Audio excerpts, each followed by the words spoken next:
Nah, saudara-saudara, hari ini kita tetap berkhotbah dengan ayat daripada 17 sampai ayat terakhir pasal keempat dari 1 Yohanes.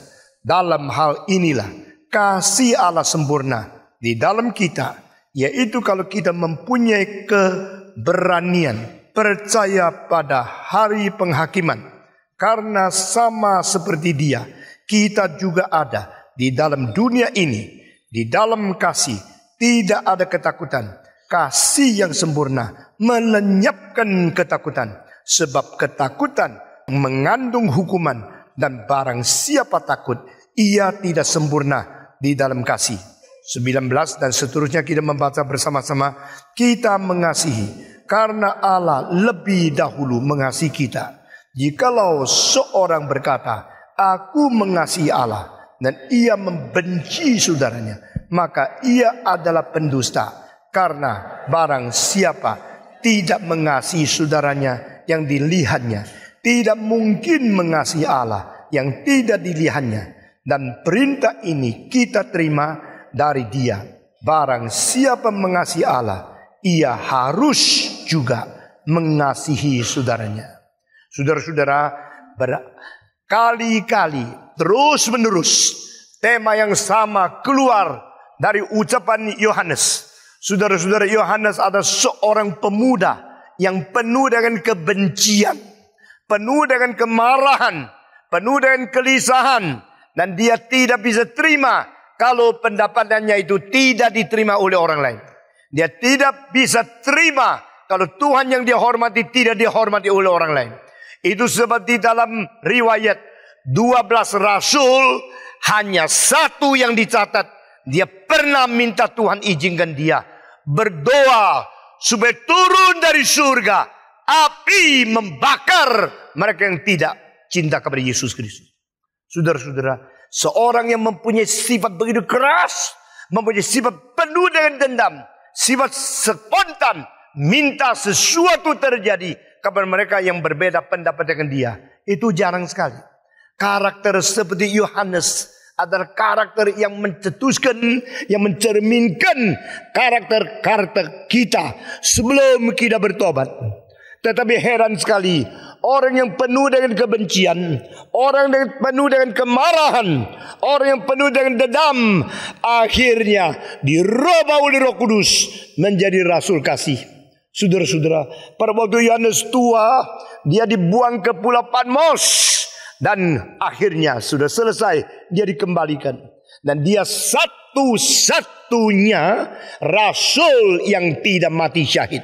Saudara-saudara, semua digantung, disalibkan, dipenggal kepala, atau mereka dimatikan dengan cara-cara yang paling kejam. Bartolomeo disalibkan dengan cara cross. Kakinya dibuka, tangan yang dibuka menjadi seperti tanda X matinya. Petrus disalibkan, diterbalik supaya darahnya semua turun ke kepalanya, dan dia matinya sangat sengsara sekali. Semua rasul mati, dibunuh secara tidak adil. Semua yang ikut Tuhan bukan pada waktu itu menjaga kemakmuran, kelancaran, kekayaan, seperti pengajaran theology of success, theology of prosperity. Mereka yang mengikut Tuhan satu-satu mati syahid, mati dibunuh. Dan Yohanes pada waktu dia pulang dari Patmos, dia waktu masa tuanya, dia mempunyai dua ciri khas. Pertama, khotbah tidak lepas dari satu kalimat, kasih, kasih, saling mengasihi. Anak-anakku, berkasih-kasihanlah. Itu tema terakhir yang bertahun-tahun setiap minggu dikhotbahkan oleh dia. Kedua, dia sangat tidak bisa toleran dengan ajaran-ajaran palsu. Waktu itu dia masih hidup, sudah ada orang Gnostik, sudah ada orang yang melawan Alkitab dan menggabungkan dualisme daripada dunia filsafat ke dalam firman Tuhan yang dari Roh Kudus. Dan Yohanes diberikan Tuhan umur lebih panjang, hari lebih banyak daripada semua rasul yang lain, justru untuk menjaga gawang, untuk melawan bidat-bidat, khususnya dari Serintus. Serintus adalah seorang Gnostikis. Serintus tidak percaya Allah menjadi manusia. Serintus tidak percaya tubuh bersifat materi mempunyai kebajikan. Serintus tidak percaya Yesus adalah pribadi kedua dari Allah Tritunggal. Maka pada satu hari Yohanes pergi mandi di satu tempat mandi umum. Begitu dia masuk, kelihatan Serintus di dalam. Langsung dia keluar dan berteriak, hati-hatilah, langit akan jatuh. Dia begitu benci kepada ajaran bidat. Saudara-saudara, mungkinkah orang yang seharusnya penuh dengan cinta kasih sekaligus masih mempunyai kebencian yang begitu besar? Mungkinkah seseorang mempunyai benci terhadap ajaran yang salah tetap mengasihi Tuhan yang sejati? Justru ini disebut paradoks. Paradoks tidak mengakibatkan bentur. Paradoks mengakibatkan keharmonisan daripada kedua hal yang begitu berbeda. Tetapi ini adalah kebenaran. Kebenaran selalu bersifat paradoks. Kebenaran selalu tidak dimengerti dan dimengerti karena orang hanya menemukan satu aspek dari paradoks yang dianggap bentur dengan aspek yang lain. Sehingga mereka yang dangkal, mereka yang tidak mengerti secara komprehensif, mereka yang tidak mempunyai satu judgment yang mempunyai ukuran yang adil, selalu ketakutan melihat paradoks. Lalu mereka melarikan diri daripada gejala yang mereka tidak mengerti. Saudara-saudara, Yohanes seorang rasul yang paling muda waktu ikut Yesus Kristus. Seorang rasul yang paling tua waktu rasul lain semua mati. Dia adalah seorang yang menjaga gawang iman dan membuat gereja bersatu, cinta satu dengan lain untuk melawan yang salah dan mencintai Tuhan sampai akhir. Saudara-saudara, Yohanes rasul mengatakan di sini bahwa kasih di dalam kita perlu disempurnakan. Kasih disempurnakan berarti kasih tadi kurang sempurna, perlu disempurnakan lagi. Kenapa kasih itu baru bisa menjadi sempurna di dalam hati kita? Jikalau di sini dikatakan dalam hal inilah kasih Allah sempurna di dalam kita, yaitu jikalau kita mempunyai keberanian percaya pada hari penghakiman, karena sama seperti Dia kita juga ada di dalam dunia ini.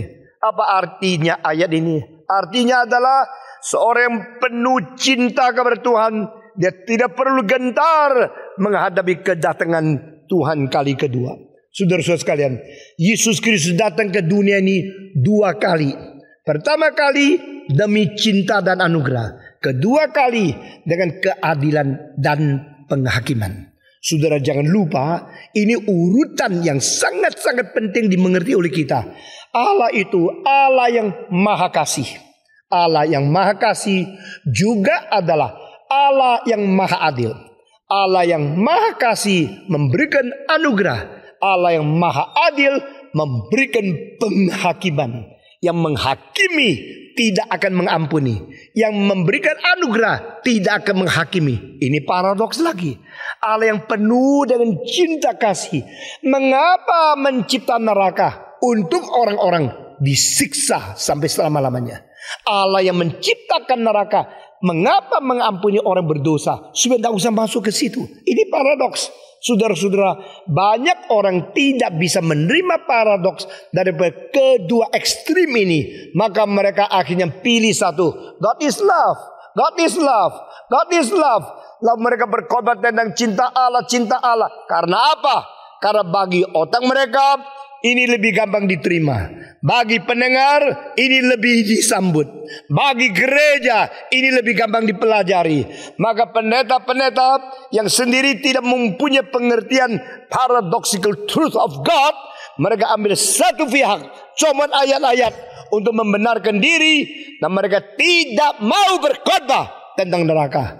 How can we understand a God of love created hell to torture people? Bagaimana kita bisa mengerti Allah yang adalah kasih membuat neraka untuk menyiksa orang? I cannot believe it. It is illogical. It is unreasonable. So I deny that kind of possibility and proclaim only the love of God. as my Christian message. Demikianlah banyak pendeta yang tidak mau mengerti tuntas sehingga mereka mengambil sebagian Alkitab, sebenarnya bukan mengabar Injil, untuk melawan kitab bagian yang lain. Saudara-saudara, jangan kita mengikuti mereka. Kita mau menerima kitab suci yang lebih daripada dalil logika. Menerima kitab suci yang adalah fakta yang melampaui rasio yang dicipta oleh Tuhan. Jangan lupa, rasio kita sudah mengalami kejatuhan, sehingga semua achievement in culture cannot be compared with the culture mandated by God. Saudara-saudara, semua pemikiran kita, semua otak kita sebenarnya sudah dicemarikan oleh dosa yang akibat kejatuhan Adam. Sehingga dengan otak yang terbatas, dengan otak yang sudah dipolusikan, dengan otak yang sangat tercemar ini, mau mengerti seluruh kebenaran Allah itu tidak gampang. Saudara mengerti dan sadar sendiri, setiap minggu dengan susah payah, dengan begitu berletih lesu, dengan begitu cerewet, saya memberitakan firman Tuhan bukan dari otak, dari hati, supaya zamanku, supaya sesamaku mengerti berapa dalam, berapa tinggi, berapa lebar, dan berapa besar adalah cinta Tuhan yang melampaui marifat dan daya rasio kita masing-masing. Saudara-saudara sekalian, Allah yang datang kirim melalui Yesus Kristus anugerah kabar dunia adalah juga Allah yang akan datang kembali di dalam diri Kristus pribadi kedua untuk mengadili orang. Nah, di sini saya melihat satu urutan yang terbalik yang menjadi bijaksana Tuhan Allah. Dengar yang baik-baik. Dari permulaan Tuhan menyatakan keadilannya supaya manusia takut kepada Dia. Sesudah itu baru Tuhan nyatakan ada jalan keluar daripada penyelesaian keadilan, yaitu keselamatan pengampunan. Jadi God gave us the law first before He gave us the salvation. Ini urutan pertama. Allah mengirim 10 hukum. Allah mengirim Musa. Allah mengirim Taurat untuk membuat kita mengetahui Allah yang adil kita tidak bisa capai. Allah yang suci kita tidak bisa capai. Allah yang adalah bajik kita terlalu jauh daripada Dia. Sehingga kita di hadapan Taurat hanya melihat cermin dan mengaku diri kita sudah rusak, sudah jatuh, sudah berada di dalam status patut dihukum oleh Tuhan. Tapi saudara-saudara, Allah seperti ini akhirnya mengirim Kristus untuk memberitahu kepada kita, di dalam Taurat engkau mati, di dalam Injil kau diselamatkan, di dalam Taurat engkau diadili, di dalam Injil kau diampuni, di dalam Taurat engkau akan berpisah dengan Tuhan, di dalam Injil engkau menjadi anak-anak Allah. Nah, ini paradoks. First give us the commandment. First show us the righteousness, the goodness, and the holiness of God to make us wake up and understand we are so far from the standard and from the attribute of God. And then God gave us the salvation to give us the solution, because forgiveness, mercy, and the grace is in Jesus Christ. Saudara-saudara, urutan ini dibalik lagi. Tetapi pada waktu Dia menyatakan diri, keadilan dulu, kasih belakangan. Waktu Dia menghadapi manusia, kasih dulu, pengadilan belakangan. I give you my son. Do you want to receive him? This is good news. This is salvation. This is the forgiveness. This is my mercy. Inilah anugerahku. Inilah kemurahanku. Ini pengampunanku. Inilah cara jalan keluar untuk membereskan dosamu. Terima tidak? Engkau bilang, no. Absolutely no. I reject Jesus. I do not want salvation. Lalu Tuhan mengatakan, aku memberikan kepada engkau kasih, engkau tidak mau. Kalau begini, neraka sudah disiapkan bagimu. Saudara, jangan main-main sama Tuhan. Tuhan mengwahyukan diri, urutannya adalah berbeda. Dan Tuhan menghadapi kita pada waktu Injil sudah digenapi oleh Yesus Kristus. Satu kali seorang tukang copet ditangkap di dalam pasar. Sedang dia copet, orang lihat, ditangkap. Waktu ditangkap keluar, lalu pada saat itu di jalan yang lain ramai. mereka dengar Raja India sedang lewat. Maka mereka, ini cara terbaik. Ini ada tukang copet yang sekarang kita pegang, langsung kasih raja. Suruh dia menghakimi aja. Lalu waktu dipegang sampai raja di situ, raja yang keluar disambut oleh ribuan rakyat. Mendadak dengan suara yang sangat keras, ada orang ribut, tukang copet dibawa ke raja. Wah, dia ketakutan, gemeter. Ini raja kalau mengatakan satu kalimat mati, saya tidak mungkin hindarkan diri. Dia gemeter, keringat begitu banyak keluar dari dia. Tak berani menengadah, tak berani melihat. Raja mengatakan, kenapa kamu dibawa ke sini? Dia tak bisa jawab. Copet! Banyak orang mengatakan kalimat itu. Lalu dia melihat wajah raja. Raja bilang, oke, hari ini hari aku penuh sukacita. Hari ini hari aku melihat rakyat. Dan saya memberikan kepadamu pengampunan karena hari ini. Hari yang bahagia bagi saya. Saya tidak mengadili engkau. Pergilah. Jangan lagi copet. Tahu tidak? Tahu. Dia senang sambil takut. Karena diampuni. Lalu dia lolos. Sudah lolos dia pikir raja pun biasa kok. Tidak apa-apa. Copet pun diampuni. Dia copet lagi. Dia berbuat dosa lagi. Satu kali dia ditangkap lagi. Waktu itu dibawa akhirnya masuk istana. Raja duduk di atas takhta. Dan dia bilang, orang ini saya pernah lihat. Di mana aku pernah ketemu dengan engkau? Tidak berani jawab. Seperti satu kali saya mengunjungi rakyat. Di tengah-tengah jalan kau dibawa kabar saya. Iya, dia mengaku. Oh, sekarang bagaimana? Tukang copet. Dia bilang, hari itu saya lagi bersuka cita. Saya lebih gembira, saya ampuni engkau. Hari ini saya bukan di tengah jalan, saya di atas takhta. Penggallah kepalamu, bawa keluar, bunuh saja dia. Saudara-saudara, saya baca cerita pendek ini sudah 35 tahun. Tapi tidak pernah lupa. Dan juga tidak pernah kasih tahu sama kamu, bukan? Saudara-saudara. Dan sekarang saya belum tua ya. Masih ingat belum pikun. Saya berkata kepada saudara. Pertama kali Kristus datang mengampuni. Kedua kali datang mengadili. Engkau menjadi orang Kristen. Engkau harus menghadapi dia. Harus berdiri di hadapan dia.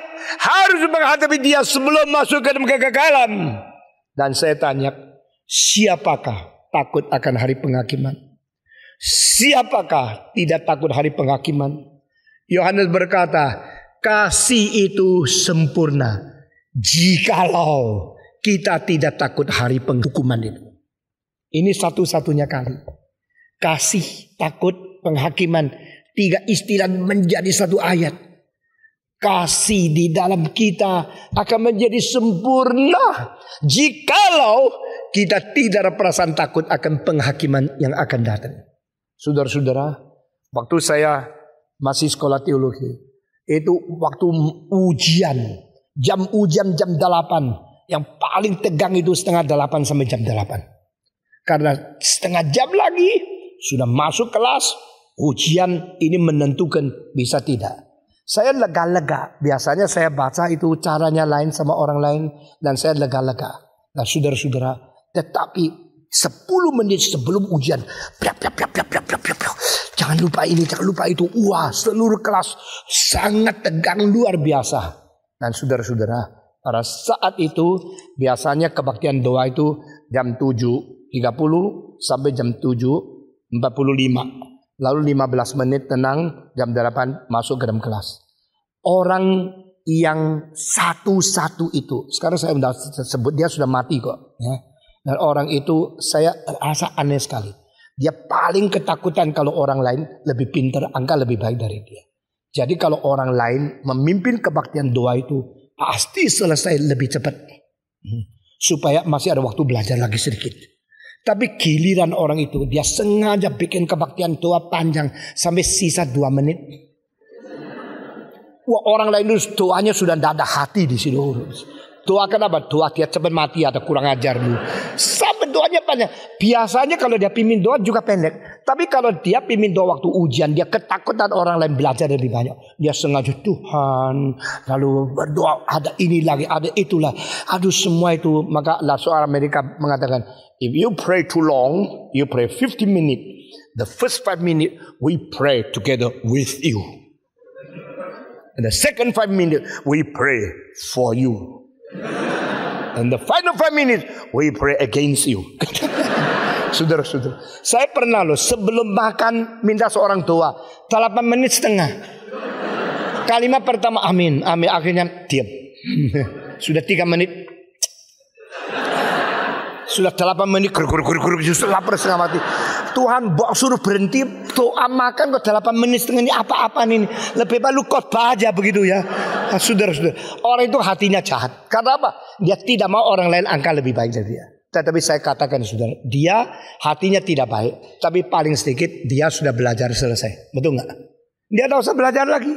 Dia boleh tunggu sampai jam 8 masuk karena dia tidak takut. Ini artinya. Jadi when Jesus come back, when Jesus return, the second coming of Jesus Christ, are you ready?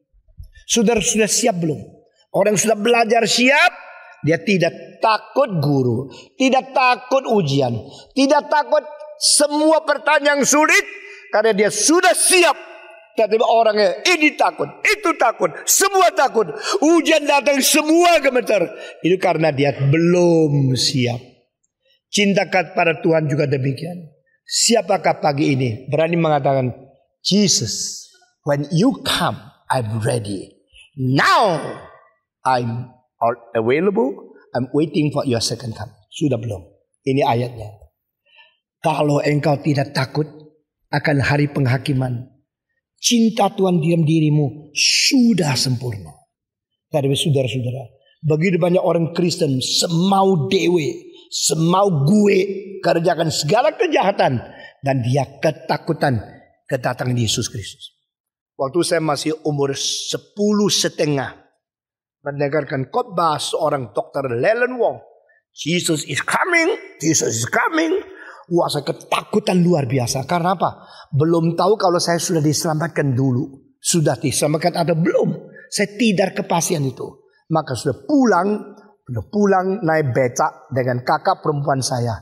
Waktu naik becak setengah jam sampai di rumah, satu perjalanan, tak bicara satu kalimat pun. Dia diam, saya juga diam.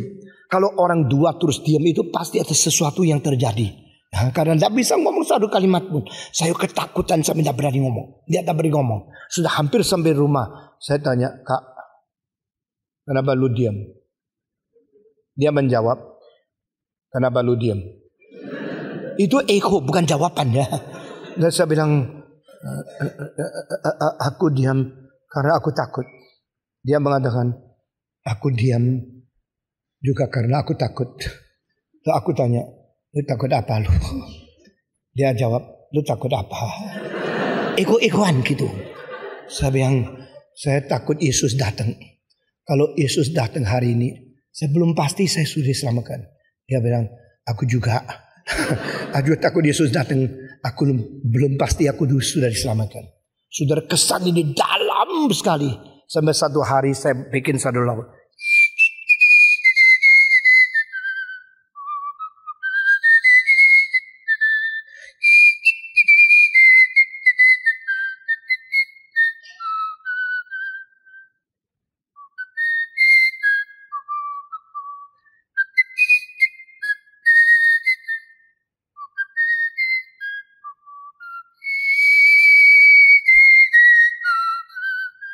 Mau dengar artinya? Waktu Tuhan Yesus datang, lagi apa kau? Waktu Tuhan Yesus datang, lagi apa kau? Takut atau tidak kepada kedatangannya? Ukurnya, jika aku sedang baca kitab, jika aku sedang hidup suci, jika aku sedang kabar Injil, betapa sukacitanya. Lagu itu saya tulis. Lagu itu saya kompos pada waktu saya umur 21 di kota Semarang. Bulan 7 tahun 1961. Satu hari saya bikin 5 lagu. Sama dengan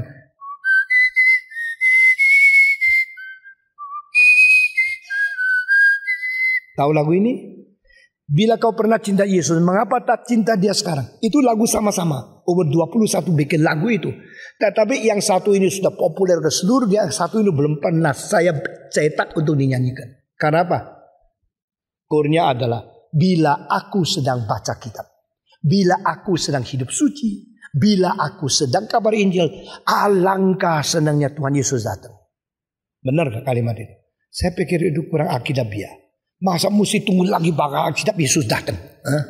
Bagaimana kalau ada orang lagi setir mobil? Apalagi saya paling takut waktu saya kecil. Yesus datang saya sedang mandi. Belum sempat pakai baju sudah diangkat. Wah cilaka. Jadi kalau Yesus datang lebih baik, saya lagi khotbah, saya lagi baca kitab, itu paling baik. Tapi saya kira teologi tidak benar. Setelah menjadi makin lama mengerti reform, itu lagu saya buang. Tapi lagunya enak. Enak gak? Tadi melodinya enak sekali kan? Setelah 10 tahun, 15 tahun baru saya tahu melodi itu mirip dengan melodi Mendelssohn di dalam Lob Gesang. Pam pam pam pam pam pam pam. Itu saya sudah pernah pakai, tapi saya tidak kutip dia, bukan kopi. Ini original. Saudara-saudara sekalian, waktu Tuhan Yesus datang, engkau lagi apa? Saya tetap mau tanya. Engkau lagi melacur? Engkau lagi mabuk-mabuk? Engkau lagi berbuat dosa? Engkau lagi belum mempersiapkan diri? Yohanes berkata, jikalau dia datang, engkau sudah siap. Dan engkau tidak takut akan penghakiman. Di situ membuktikan cinta terhadap Tuhan di dalam hatimu sudah sempurna. Saya tidak akan memperpanjang khotbah hari ini. Dan ayat ini saja saya ingatkan kepada saudara.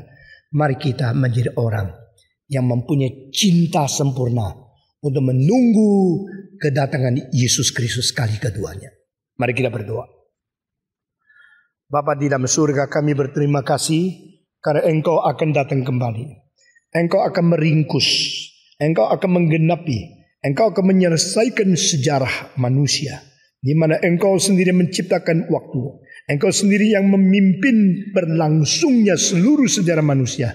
Dan Engkau akan mengakhiri waktu, karena Engkau adalah Alfa dan Engkau adalah Omega.